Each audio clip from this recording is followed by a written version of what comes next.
창세기 35장 1절부터 5절까지의 말씀 우리 같이 읽겠습니다. 하나님이 시작. 하나님이 야곱에게 이르시되 일어나 베델로 올라가서 거기 거주하라. 내가 내 형 에서의 맛을 피하여 구원하던데 내게 나타났던 하나님께 거기서 제단을 쌓아 하시니라.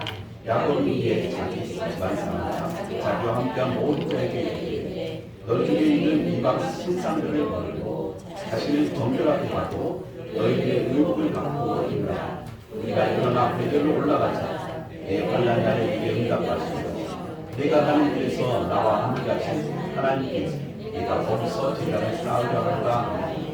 그들과 자기 손에 있는 모든 이방 신상들 자기에게 있는 꼬리들을 야곱에게 줍니다. 야곱이 그것들을 세겜 근처 상수리 나무 아래에 놓고 그들이 떠났으니 하나님이 그 사면 고울들로 크게 두려워하게 하였으므로 야곱의 아들들을 추격하는 자가 없었더라. 아멘. 오늘 말씀의 제목은 자기 백성과 다투시는 하나님이라는 제목입니다. 하나님이 다투십니다. 그런데 누구와 다투십니까? 자기 백성들과 다투신다. 이렇게 제목을 잡았습니다. 여러분들은 영화나 드라마를 좋아하십니까? 저는 아주 영화 광팬이고요. 드라마도 웬만하면 열심히 보려고 하는데 요즘 드라마는 참 들어오지 않네요. 아무튼 제가 영화를 보면 재미있는 게 많습니다. 그 중에 대부분의 영화 가운데 보면요, 그 주인공이 나오죠. 착한 역할의 주인공이 나오고 그 착한 역할의 주인공을 빛나게 하려면 반드시 악역이 나와야 돼요. 그래야 재밌고 그 주인공이 빛나는 법 아니겠습니까? 그러면 악역을 맡은 사람들은 더 악랄하게 아주 못된 짓을 하면서 우리 할머니들 말씀으로 하면 아이고 저놈 때문에 못 살겠다고 왜 이렇게 저 사람을 못 살겠냐고 그렇게 욕을 먹을 때까지 그렇게 악역을 감당합니다. 그러면 가만히 생각해보면 악역은 사실 주연을 착한 분을 빛나게 해주는 역할 아닐까요? 좀 나쁘게만 볼 게 아니라 오히려 악역 때문에 주인공이 훨씬 더 빛나게 되니까 어떻게 보면 악역은 주인공을 돕는 역할 아닐까요? 이런 생각도 합니다. 하나님이 지금 이 세상을 다스리고 계시는데 이 세상이 삐걱거리며 하나님 뜻 안으로 가지 않는 것처럼 보이잖아요. 그래서 하나님이 어떤 존재와 누군가와 다투신다고 하신다면 하나님 누구랑 싸우시겠습니까? 다투다, 싸우다 똑같은 말인데 누구랑 싸우시겠습니까? 혹 어떤 분들은 마귀와 싸우신다고 하시는데 하나님은 마귀와 싸우지 않습니다. 왜? 마귀는 하나님의 상대가 되지 않습니다. 하나님은 창조주시고 마귀는 타락한 피조물일 뿐입니다. 그러므로 이 피조물이 하나님의 상대가 되지 않습니다. 또 이 마귀는 십자가에서 이미 예수님께서 대패를 했습니다. 허리가 꺾이고 머리가 박살났습니다. 그러므로 마귀는 하나님의 대적이 될 수가 없습니다. 그러면 하나님이 누구와 어떤 존재와 싸우겠습니까? 오늘 말씀의 제목과 나오잖아요. 하나님이 자기 백성들과 싸우신다니까요. 하나님은 자기 백성들과 다투신다니까요. 이 말의 의미를 아셔야 되는 이유가 있습니다. 하나님은 자기 백성들을 옳은 길로 인도하길 원합니다. 여러분 자녀들 어떻게 하십니까? 예, 엄마들 보면요, 꼭 자식들과 싸워요. 다퉈요. 그렇죠? 근데 자식들과 부모가 다투는데 사실 싸움의 대상은 안 됩니다. 아니, 자녀들이 싸워서 부모를 이길 수 있습니까? 힘으로도 능력으로도 되지 않습니다. 그런데 꼭 가만히 보면 엄마랑 자식들은 다투는 것 같아요. 서로 말싸움하는 것 같아요. 그런데 그 말싸움이 되는 이유는 부모님이 아이를 더 많이 사랑해서 그래요. 이 아이를 어떻게든 바른 길로 인도하고 싶거든요. 바른 길로 인도하고 싶어서 마치 아이가 친구 대하듯이 엄마에게 뭐 반말해가면서 다투면서 싸움을 걸 때마다 짜증을 낼 때마다 엄마는 속으로 꼭 참으면서 이 아이를 받아줍니다. 같이 대화를 하고 같이 다툼을 하는 것처럼 보여주는 모습도 보여줍니다. 목적이 있습니다. 이 아이를 바른 길로 인도하기 위해서입니다. 지금은 다독여줘야 될 때고 지금은 손붙잡아줘야 될 때고 지금은 위로해줘야 될 때라고 생각되어진다면 엄마는 아이가 뭐라고 투정을 부리든 뭐라고 떼거지를 쓰든 신경 쓰지 아니하고 그 아이와 같이 서로 소리도 높였다가 서로 뭐 눈싸움도 했다가 이러면서 아이를 이끌어가는 것 아니시겠습니까? 하나님도 똑같습니다. 하나님은 지금 누구랑 싸우시냐면 하나님의 백성들과 싸우십니다. 우리랑 성도와 싸우십니다. 왜요? 하나님의 성도들이 말씀으로 똑바로 가면 너무나 좋은데 말씀으로 똑바로 가지 않아요. 하나님의 원하심은 우리 성도들이 신약성경의 말씀으로 인하면 예수님까지 그 믿음이 자라나길 원하시는데 우리들이 자꾸 엉뚱한 길로 옆길로 새려고 하는 모습들이 보이거든요. 그럴 때마다 하나님 앞에 우리는 뭐라고 합니까? 원망하고 불평하고 따지고 그렇습니다. 그러면 하나님은 마치 하나님의 백성들과 다투는 그런 엄마의 모습도 자기 자녀들과 다투는 엄마의 모습처럼 아빠의 모습처럼 하나님은 우리처럼 다투십니다. 하나님의 백성들과 자꾸 다투십니다. 옳은 길로 인도하시기 위해서 그렇게 하신다는 것입니다. 오늘 말씀의 주인공은 야곱이라는 사람입니다. 이 야곱이요 참 하나님의 말씀 앞에 뺀질뺀질하고 순종을 안 했던 사람입니다. 말씀을 몰라서가 아닙니다. 태어나기 전부터 예언의 말씀을 받았기 때문에 그 예언의 말씀을 부모님께로부터 전달받은 야곱은 이미 하나님의 뜻을 알고 있습니다. 큰 자가 어린 자를 섬기다는 이 예언의 말씀을 따라 차자로 태어난 야곱은 장자로 태어난 에서 형보다 하나님께서 더 중요하게 쓰시고 장자처럼 사용하신다는 것을 말씀을 통해 예언을 통해 알고 있었습니다. 그럼에도 불구하고 이 둘째 차자 야곱은 늘 뺀질거렸습니다. 하나님의 말씀을 경히 여겼다는 뜻입니다. 온전히 믿지 못하고 자기가 열심을 내고 자기가 어떤 수단과 방법과 뼈를 써서 그 축복을 받아내려고 했던 사람입니다. 그러니까 언제나 하나님의 말씀과 뜻이 앞장서 가기보다는 자기 주관과 자기 고집과 자기 생각이 늘 앞장서 갔던 사람입니다. 그러다가 여러 어려움을 만나게 됩니다. 자기 고집이 앞서면요, 자기 주관이 앞서면요, 하나님 말씀보다 앞서면요, 문제가 생기기 나름이죠. 그래서 어려움을 만나서 우리가 아는 것처럼 하란에 내려가서 외삼집에 머물다가 거기서 다시 고향으로 돌아오는 길에 큰 문제를 만납니다. 에서와 400일의 군대를 만나게 됩니다. 그때 야곱이 취한 방법은 우리 성도들처럼 하나님 앞에 부르짖어 기도하면서 살려주세요, 도와주세요 이 방법이 아니었습니다. 야곱이 취한 방법은 자기 꾀와 자기 수단이었습니다. 자기의 자녀들과 부인들과 모든 재산을 세 대로 나누어서 일진, 맨 앞에 있는 것은 덜 살아가는 것들, 이진, 그거보다 조금 더 사랑하는 것들, 삼진, 야곱이 제일 좋아하고 아끼는 것들, 이렇게 1, 2, 3진으로 구분하고 일진이 에서가 어떻게 하는 것을 잘 보고, 이진 어떻게 하는 것, 삼진 어떻게 하는가 잘 보고, 마지막에 도하고 야복강을 건너가지 않은 야곱이 야복강 나루터에 있습니다. 그때 우리 성경을 보면 어떤 사람이 나타나서 야곱과 씨름했다, 밤새도록 씨름했다는 말씀이 나옵니다. 뭐예요? 하나님이 야곱과 다투시는 것입니다. 밤새도록 씨름하는 겁니다. 야곱은 어떻게 합니까? 여전히 자기 주관과 고집을 가지고 에서라는 문제를 넘어서길 원했습니다. 그런데 자기 고집과 자기 생각으로 에서라는 문제를 넘어설 수 없음을 깨닫게 되어지는 야곱이 하나님과 다투시면서 하나님은 뭘 말합니까? 그 문제가 아니라는 거예요. 그 문제가 너한테 지금 목숨이 경각이 달린 문제가 아니라 이 에서와 400일의 군대를 통하여서 하나님께서 지금 말씀하시고자 하는 핵심 요지는 뭐냐면 너 언제까지 내 주관대로 할래? 그게 아니라 제발 좀 나랑 같이 가고 내 말 좀 들어봐.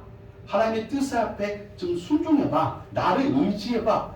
이런 사람으로 바꿔주시길 원했거든요.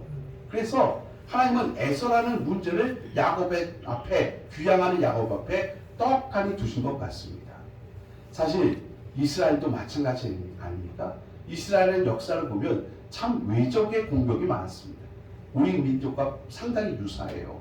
그런데 자기보다 훨씬 큰 대적의 공격을 받아서 이스라엘은 늘 당하는 입장이 많았습니다. 그래서 북이스라엘도 남유다도 결국에는 외국 군대에 대적에게 제국에게 망해버리고 맙니다. 한탄할 수밖에 없는 상황이죠. 그래서 이스라엘도 그때 생각했습니다. 우리가 국제 정세에 너무 약한 민족이다 보니까 우리가 큰 나라 제국에 의해서 망하게 되었다. 이렇게 고통하고 있었습니다. 그때 하나님의 말씀이 이스라엘 백성들에게 임하셨습니다. 여러분 주보를 보시면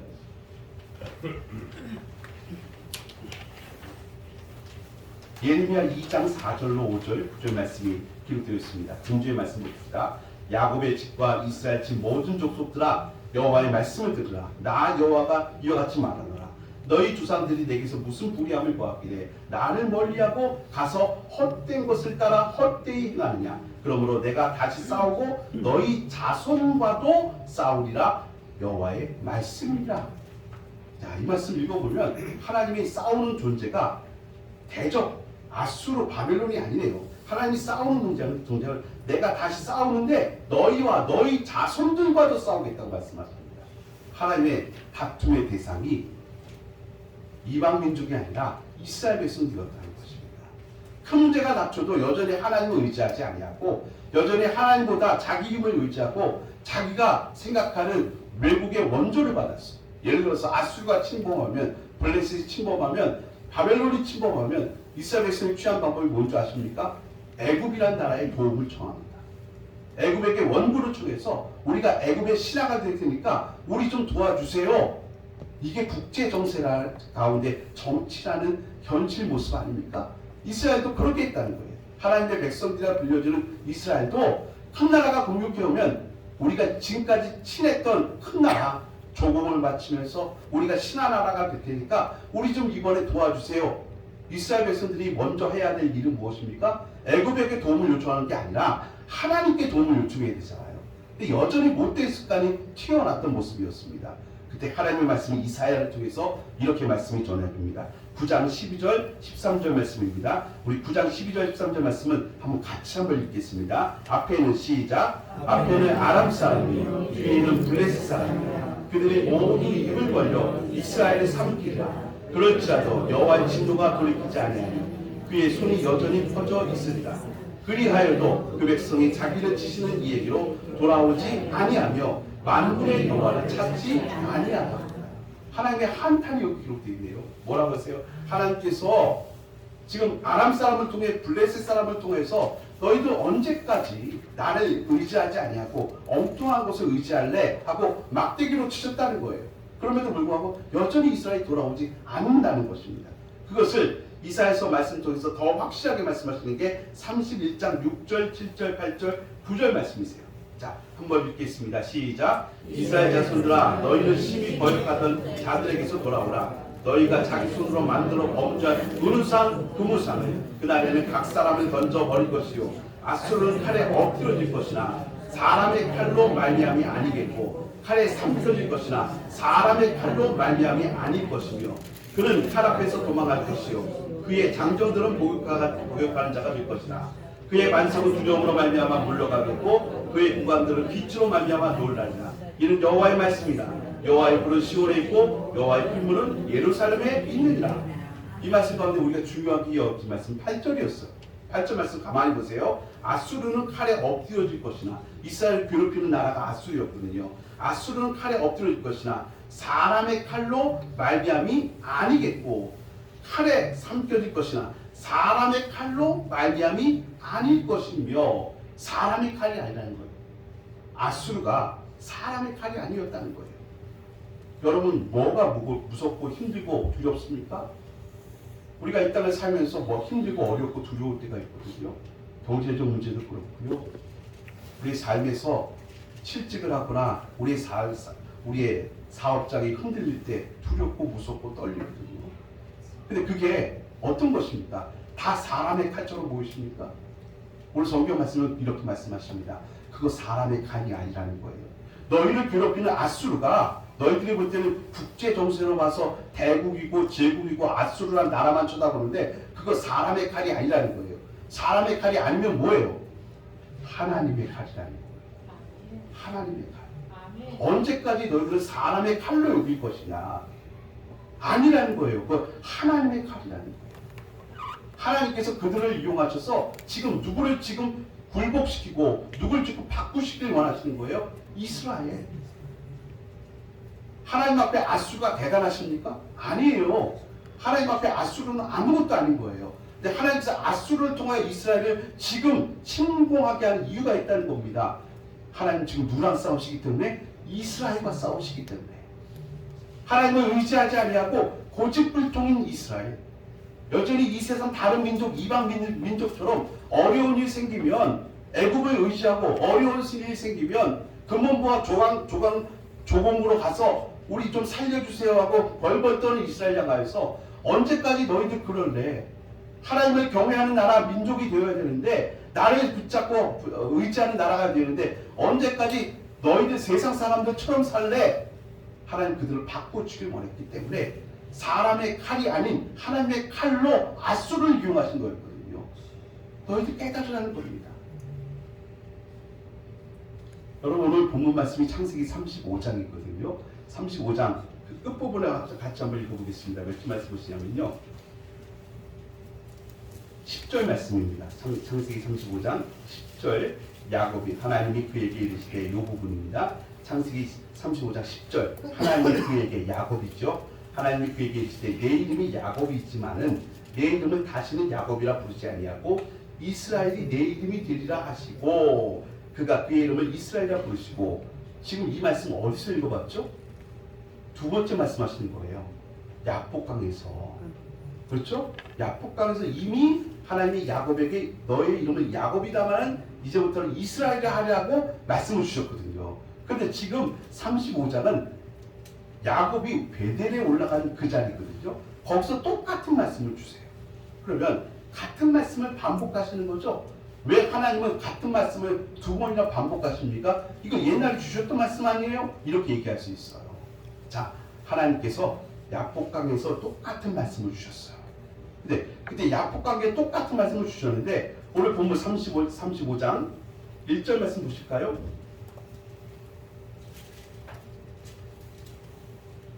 하나님이 야곱에게 이르시되 일어나 베델로 올라가며 거기 거주하며 내가 내 형 에서의 낯을 피하여 도망하던 때에 내게 나타났던 하나님 거기서 제단을 쌓아라 하신지라 이렇게 말씀하고 있어요. 다시 야복강을 기억하게 하시죠. 에서의 때 이렇게 말씀하시니까 그리고 2절 말씀 보시면 야곱이 이에 자기 집안 사람과 자기와 함께한 모든 자에게 이르시되 너희 중에 있는 이방 신상을 버리고 자신을 정결하게 하고 너희 의복을 바꾸어 입으라라고 명령합니다. 자, 이방 신상을 버려라. 이미 야복강에서 하나님을 만난 이 야곱 그때 새로운 이름 이스라엘 이름이라는 이름을 받았어요. 거기서 분이엘의 하나님을 만났어요. 아멘이죠? 거기서 이삭과 400일의 군대로 죽을 뻔한 야곱이 거기서 하나님의 도우심으로 말미암아 형 에서의 칼에서 건짐을 받았어요. 그랬던 야곱이 지금 베델로 올라가게 되어집니다. 이 사건은 이러합니다. 지금 숫곳이라는 곳에 머물렀던 야곱에게 큰 어려움이 생겼습니다. 딸 디나의 안타까운 사건이 벌어지고 그 일로 인해서 디나의 오빠들이 살인죄, 복수를 하게 돼요. 살인죄를 저질렀더니 온 마을이 들고 일어나서 야곱과 야곱의 가족들을 다 죽이겠다라고 들고 일어났어요. 자기의 힘으로 살 길이 없었어요. 아니 온 마을 전체가 들고 일어나면 어떻게 삽니까? 못 사는 거거든요. 그때 야곱이 하나님 앞에 기도했던 것이에요. 엎드렸던 것이에요. 그런데 하나님의 말씀 뭡니까? 야 베델로 올라가라. 그랬더니 야곱이 제일 먼저 취한 행동, 액션이 뭐냐면 집안 사람들에게 다 명하여서 우상을 버리자 이렇게 얘기해요. 그럼 이 말을 뒤집어서 얘기하면 이미 야복강에서 하나님을 만나고 이미 야복강에서 분이엘의 하나님을 만나고 에서의 칼날을 피했던 야곱이 이스라엘이라는 이름을 받았던 야곱이 여전히 품고 있었던 게 뭐라고요? 우상을 갖고 있었다. 여전히 우상을 갖고 있었다. 그가 갖고 있었던 대표적인 우상 우리가 아는 게 있었죠? 외삼촌 라반 집에서 가져온 우상이 있었어요. 드라빔. 요게 작은 우상이에요. 휴대용 우상인데 요거 갖고 있으면 우리말로 해볼게요. 이거 갖고 있으면요 불임의 가정에 애가 태어난대요. 요 드라빔 우상이 굉장히 효험이 있어가지고 요거 하루랑 호처럼 잘 만지면 애가 생긴대요. 요걸 잘 보관하고 있으면요 부자가 된대요. 혹하죠? 근데 야곱이 이스라엘이라는 이름을 받고 분이엘의 하나님을 만났음에도 불구하고 여전히 이 드라빔을 안 버렸던 거예요. 남의 모습이 아니라 우리 모습이죠. 저와 여러분 예수 믿고 과거의 못된 습성을 다 버렸습니까? 교회는 나오기 시작했는데 여전히 못된 습성 안 버렸죠? 험담하고 미워하고 하나님의 말씀과 뜻의 방법으로 살아가는 게 아니라 여전히 내가 익숙한 이 세상의 경험치, 내가 살아갔던 이 세상의 방법론, 그거 안 버린 분들이 대다수입니다. 하나님은 지금 하나님의 백성들과 다툰다고 말씀을 드렸잖아요. 어떻게 다투세요? 왜 다투세요? 이 사람들이 바르게 되길 원하세요. 예수님의 피까지 자라나길 원하시는 거예요. 야곱강에서 야곱을 만났지만 야곱은 여전히 드라빔을 버리지 않고 금우상, 은우상을 안 버리고 있었어요. 하나님은 그에게 다투시는 거예요. 어떻게 다투셨어요? 죽을 만큼 위험한 사건을 만나게 하신 거예요. 숫곳에서 딸 디나의 사건과 아들들의 살인 사건으로 인해서 온 마을이 들고 일어났어요. 야곱 죽이겠다는 겁니다. 자기 힘으로 이겨낼 수 없음을 깨달으니까 하나님 앞에 엎드려 기도한 거죠. 살려주세요 했더니 하나님께서 다시 말씀을 주신 거예요. 내 이름이 야곱이다마는 이제부터 이스라엘이 될 거야. 그 말씀을 받기 위해서 야곱이 했던 첫 번째 액션이 뭐라고요? 금우상, 은우상을 상수리 나무 아래 다 묻었다는 것입니다. 하나님의 목적이 달성된 거죠. 하나님의 목적이 뭐라고요? 왜 하나님의 자기 백성들과 다투신다고요? 하나님의 백성들이 믿음으로 바르게 섰길 원하지. 믿음으로 바르게. 예수님을 믿고 교회를 나온다고 해도 예전에 못된 습성들, 세상의 방식론들, 내가 살아왔던 죄인의 경험치를 놓치지 못하고 여전히 그 방법대로 살아가서 세상 사람들이 볼 때는 저분은 교회 다니는 주일날하고 날마다 살아가는 평일은 똑같지 않네? 여전히 똑같이 살아가면서 교회는 다닌다고 하네? 이런 얘기 듣던 우리들이 야곱이 숫곳에서 큰 위기를 만나면서 거기서 하나님이 야곱과 다투시는 거예요. 언제까지 너 그렇게 살래? 그 문제는 그 다툼은 죽이고자 하는 것이 아니라 그로 하여금 변화시키고 새롭게 하고 믿음을 바르게 세우시는 역할을 했다는 것입니다. 그래서 다시 베델로 올라간 야곱에게 똑같은 말씀이 주어지는 것입니다. 10절 말씀 읽었는데요. 그 아래 말씀도 읽어볼까요? 11절 하나님이 그에게 있을 때 나는 전능한 하나님이라 생육하고 번성하거라. 한 백성이 하나님 백성들의 총회에서 나오고 양들이 네 허리에서 나오고 12절 말씀 같이 읽겠습니다. 시작. 내가 이스라엘 아브라함과 이삭에게 준 땅을 내게 주고 내가 네 후손에게도 그 땅을 주리라 하시고 이미 하나님은 아브라함과 이삭에게 땅을 주셨어요. 이 땅을 가나안 땅이잖아요. 그 땅을 주시겠다 약속했는데 여기서 또 말씀하세요. 왜 또 말씀하세요? 예, 하나님께서 이제 다투심을 통하여서 그 사건을 통하여서 베델로 올라가는 야곱이 이제 온전히 성숙하게 되어진 거예요. 하나님이 두 번 말씀하신 경우가 구약에도 나오고 신약에도 나와요. 구약에 언제 하나님이 두 번 말씀하셨어요? 십계명 돌파 사건이요. 십계명을 받아서 내려왔어요. 산 아래에서 금송아지를 섬기고 있네요. 우상들을 섬기고 있었어요. 그래서 그 금송아지 사건에서 돌판이 깨져버려요. 그때 하나님이 이스라엘 백성을 이스라엘 백성과 다투시죠. 여러분 그래서 거기서 3,000명이 죽게 되어지고 모세의 중보기도가 일어나요. 하나님 이 백성을 죽이시면 안 됩니다. 살리시옵소서. 차라리 내 이름을 생명책에서 지워 주옵소서. 이 중보기도가 누구의 기도입니까? 예수님의 기도잖아요. 그로 인해서 하나님의 거룩 같듯이 이루어지는 거죠. 그래서 모세가 다시 돌판을 받고 내려오는 겁니다. 변화되었다는 뜻입니다. 신약 속에도 우리 하나님이 두 번 말씀하신 경우가 있어요. 어느 날 하나님이신 예수님께서 이렇게 성전 앞에 계시는데 사람들이 현장에서 가늠하다 걸린 여인을 데려와요. 그리고 말합니다. 모세가 정한 율법은 이런 여인을 돌로 쳐서 죽이라 하는데 예수님은 어떡할까요? 계속 주장을 하게 됩니다. 예수님께서 그 말씀을 듣고 땅에다 뭔가를 쓰고 있었는데 다 듣고 이렇게 말씀하십니다. 일어나셔서 너희 중에 죄가 없는 자가 돌을 들어 먼저 쳐라. 그리고 그 말씀하신 이후에 다시 땅에다 뭔가를 기록하십니다. 저는 요한복음 8장을 그대로 읽어드리고 있는 것입니다. 다시 뭔가를 쓰고 있는데 성경을 보니까 어른으로부터 어린아이 이르기까지 양심의 가책을 받아 들고 있던 돌을 다 내려놓고 집으로 떠나버렸다.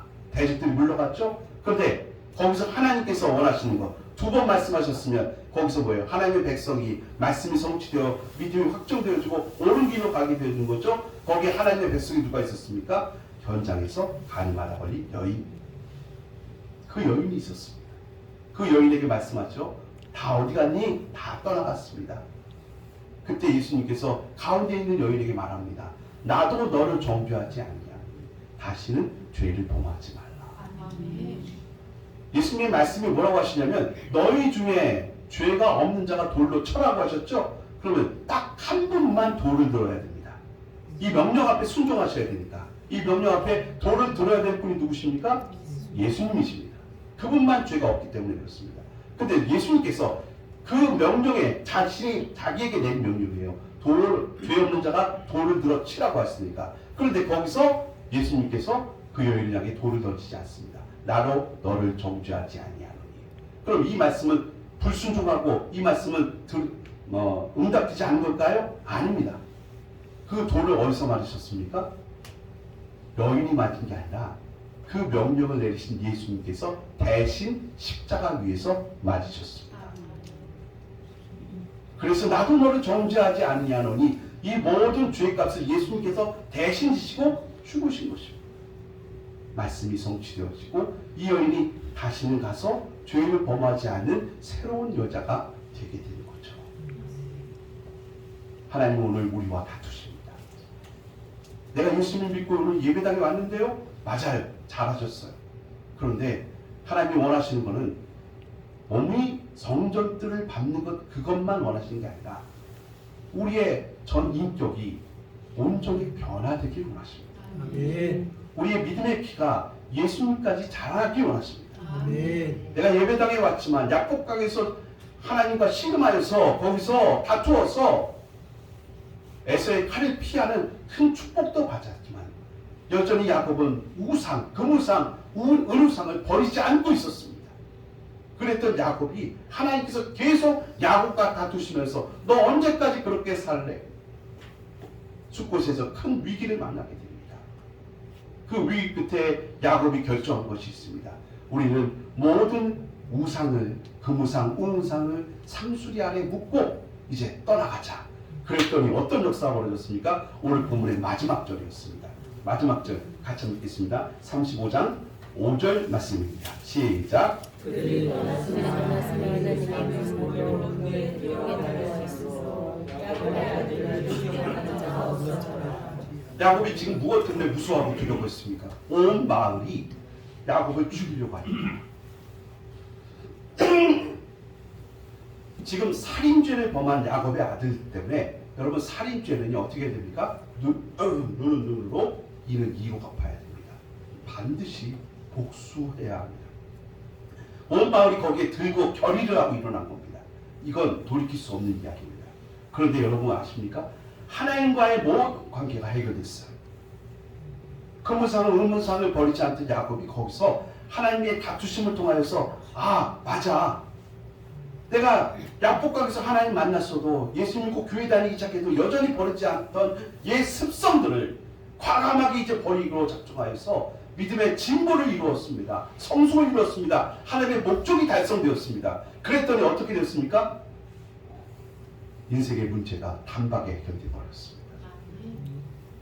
약복강에서 인생의 문제가 무엇이었습니까? 형 에서와 400일의 군대였습니다. 야곱이 어떻게 형 에서를 물리쳤습니까? 칼을 써서 이겼습니까? 아닙니다. 잘 깨달아고요. 성도들에게는 이건 사람의 칼이 아니라니까요. 사람의 칼이 아닙니다. 다른 세상 사람처럼 인생의 방법으로 이겨내고 극복하는 인생의 문제가 그 정도가 아니라는 거예요. 사람의 칼이 아니라 이건 하나님의 칼입니다. 왜? 하나님의 백성들을 변화시키고 성숙하게 하길 원하시는 거룩한 주님의 목표가 있기 때문에 그렇습니다. 그래서 약복강에서 하나님 만나니까 에서의 문제가 단박에 해결됐거든요. 똑같이 숫곳에서 은우상, 금우상을 다 상수리 아래에 묶고 발행하였습니다. 출발했습니다. 놀라운 일이 벌어졌습니다. 그들과 타협한 게 아니에요. 자기를 죽이겠다고 하는 온 마을과 협상을 맺은 게 아니에요. 그런데 갑자기 하나님이 그 사명 구호들로 크게 두렵게 하셨으므로 야곱의 아들들을 추격하는 자가 없었더라. 아멘. 인생의 모든 문제가 순식간에 풀어집니다. 요즘 말로 하면 대박이죠. 우리 성도들에게 이 대박이 터져야 돼요. 아멘. 왜 하나님의 경외하는 백성들에게 이런 굴곡진 문제가 생길까요? 우리들은 이 세상 사람들과 분명히 다른 사람들입니다. 하나님이 우리 아버지십니다. 아멘. 우리는 천국 백성들입니다. 아멘. 이미 십자가에서 죄와 마귀의 권세는 무너졌습니다. 그런데 왜 우리 인생 가운데 이런 어려움이 생기냐고요? 하나님이 지금 여전히 마귀와 싸우시는 것입니까? 아닙니다. 그렇지 않습니다. 하나님은 지금 나랑 자기 백성들과 우리와 싸우시는 것입니다. 왜 다투십니까? 여전히 우리는 하나님을 믿는다면서도 여전히 야곱처럼 우상을 금우상 드라빔을 품고 있기 때문에 그렇습니다. 단순하게 수용의 문제가 아니잖아요. 그걸 의지한다는 뜻 아닙니까? 그걸 붙잡고 이방인들처럼 그걸 의지하고 살아가는 거 아닙니까? 우리도 마찬가지예요. 우리가 이 땅에 살면서 무엇을 하시든 간에 여러분 살아왔던 세상의 방법론이 있고 인생 개똥 철학이 있고 처세 수 있어요. 예수를 믿는다는 걸 과감하게 그걸 다 체인지 바꿔버린다는 뜻입니다. 내려놓고 이제 하나님의 방법과 하나님의 뜻으로 살아가겠습니다. 이게 예수 믿는 것인데 입으로만 주님을 고백하고 내 삶은 변화가 없습니다. 하나님 어떻게 하십니까? 여러분 방치하시는 것이 아니라 찾아오십니다. 만져주십니다. 다투십니다. 너희는 언제까지 그렇게 살래? 우리로 하여금 항복선언하게 하십니다. 하나님 앞에 두 팔 들면서 하나님 당신이 아니면 당신이 축복하지 않으시면 난 살 길이 없습니다. 고백하게 하십니다. 그리고 그 고백을 하면서 하나님 말씀처럼 베델로 가겠습니다. 여러분 지금 가만히 집에 있어서 수비벽을 펼쳐놔야 돼요. 그래야 살똥말똥합니다. 야곱이. 그런데 그가 길을 떠납니다. 무방비 상태예요. 제일 위험한 때가 언제입니까? 길을 떠날 때입니다.